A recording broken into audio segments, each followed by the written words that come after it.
I'm Londa. I love to create unique, one-of-a-kind garments that are just a surprise. Then I love to write directions so that you can do the same thing.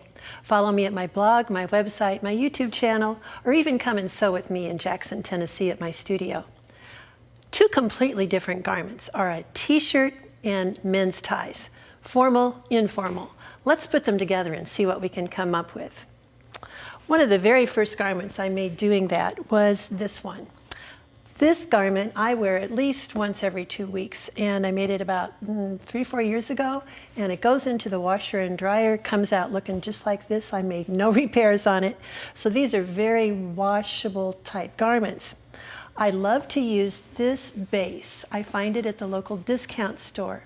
It's polyester and lycra. It's in the men's department, and if you watch the sales, you can get it for around $8 or so. I always buy one at least one size bigger than what my body requires. So on this one, I probably bought in a men's a large. I don't want it to look like a t-shirt, so I always cut off the upper ribbing. On this one, I happened to cut off a little too much, and I actually had to take a tuck to make the neckline fit me better. But on this garment, you can see how much I cut off of the neck.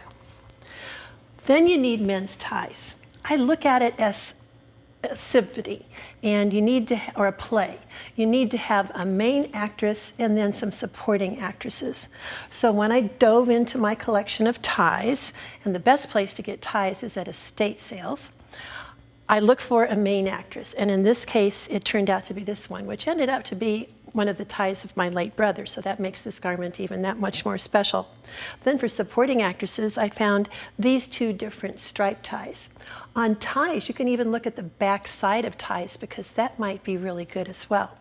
You can sit in front of the TV and just take your ties apart. You pull out the hand stitching at the back, pull out the interfacing guts. I don't save that for anything anymore. But do not remove the lining at the front and the back of the ties. Those points, you want to keep those intact. And what I'm talking about is this part. So this tie I have taken apart, but I left the lining on both the fat end and the skinny end. I don't like my work to be flat. I like it to be dimensional. So as you can see here, when I put this tie on, I didn't pull it flat. I let it have some fullness.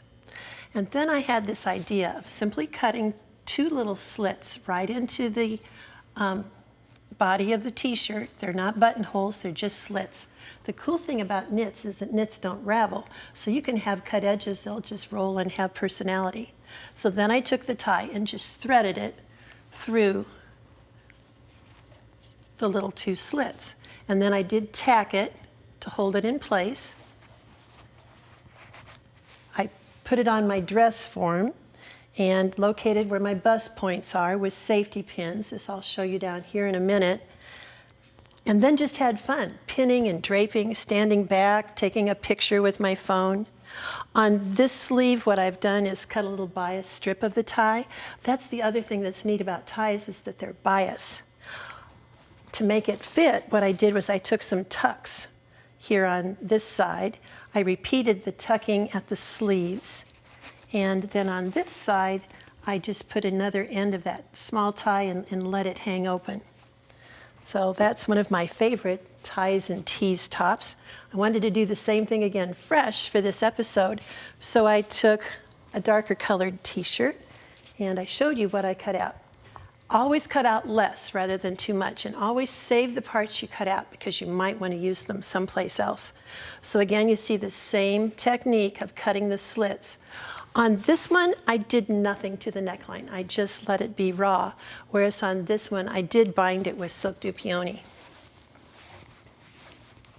So again, you see my main actress, and then I had a supporting actress. I had another tie that I really wanted to use, but I had to talk myself out of it because it just drew too much attention. You don't want two supporting actresses vying for too much attention. Only one should be the one that really talks.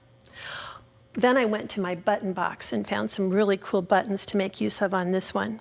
The other thing to collect out of ties in any garment are labels. You want to keep labels. They're just that little bit of interesting effect on a garment. So I really wanted to draw attention here to my right shoulder because we read in the US from left to right. So that's why I put this little label up here. It says Kiana on it, a really old nylon fabric. What I did to make this top fit was to create some shearing on this side.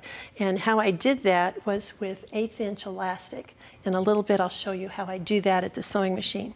So that just pulls that up and makes it fit me. And then on this side I created another little play of the fabrics. I don't generally worry too much about what the insides of these garments look like. These are not tailored jackets, they're t-shirts. Especially on the ties, I have found it fun with the labels. If you end up with a label from a town in which you lived, this one says the Mammoth from Mount Vernon, Illinois. That was an iconic department store in the town where my husband grew up. So collect those labels. Let me go through a few of my garments to be, just showing you how I filter stuff. You have to pull everything together that you might want to use. So let's look at this pretty t-shirt that I just recently found at the discount store. Again, I buy it a size too big. I like to use big safety pins to nip in the sides to make it fit. Here's the buttons that I might use, but let's look at this. This is a bright, intense color. So as I look at these ties, this is a little more soft, whereas this silk goes with this tie. This doesn't have the intensity that the background has. So I would eliminate these two, but this Liberty of London tie seems to have the powerful intensity to the color. I really like it. Then look how this stronger silk du peony ties in. I take a dive into my yarns, into my fabric stash, maybe even some silk for some fullness at the bottom. So can you see how this can be a great new ties and tees top? I can't wait to work on that one. Let's look at some more ties. Again, here I have some t-shirts that I bought recently at the discount store. This one was just $5. And I always shop at the men's department. I don't know why, I just find better fabrics at the men's department. So then looking at my ties, let's just evaluate these. I see the stripes really bright. It could be okay. What about this red one? Too much. Sometimes ties have really broad stripes, so you might use just a part of the tie. But I'm getting closer here. I really like how that one works. But this doesn't look like a main actress.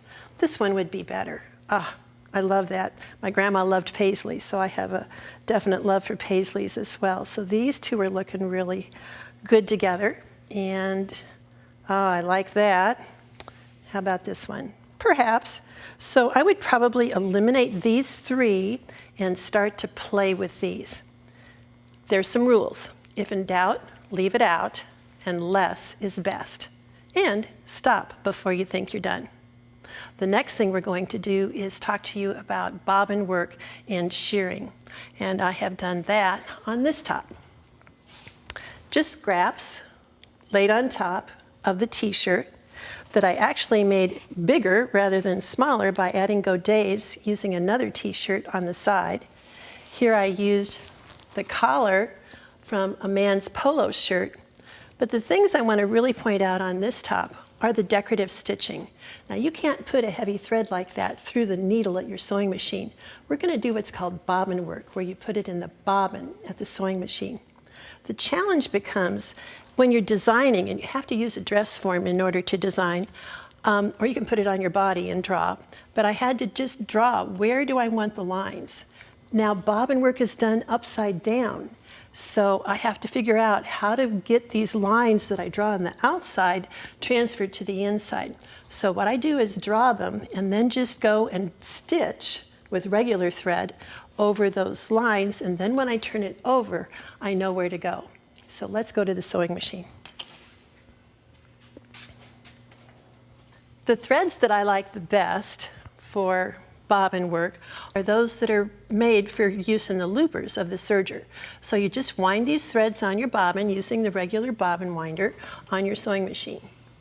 I find machines where you drop in the bobbin, those work the very best. So I'm just going to put it in there. If you happen to have a machine where the bobbin rides vertically, you'll want to get an extra bobbin case because you'll really need to loosen the tension on the bobbin in order to make it work. So an extra bobbin case. Put matching thread in the needle. And then if I were going to do that work here around the sleeve, as I've done on this shirt, again, a t-shirt and a tie, all I would need to do then would be to put it in upside down. So pretty side down, and then start to work. You want to select stitches that are long and big and wide and open. They don't want to be compact. So here we are stitching away.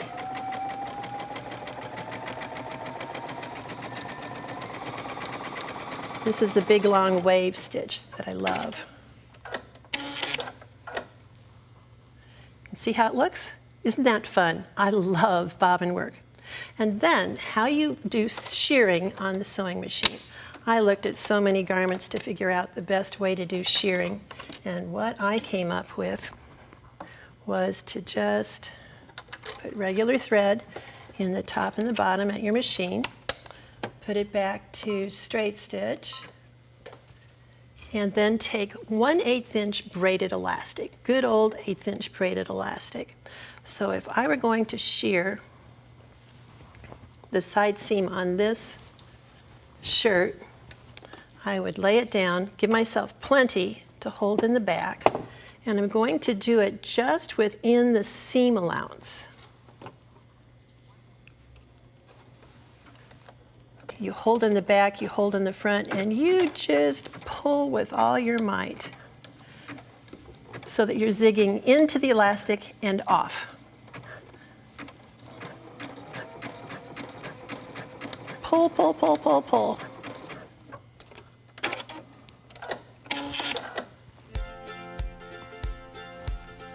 So you can see then how that shears the top.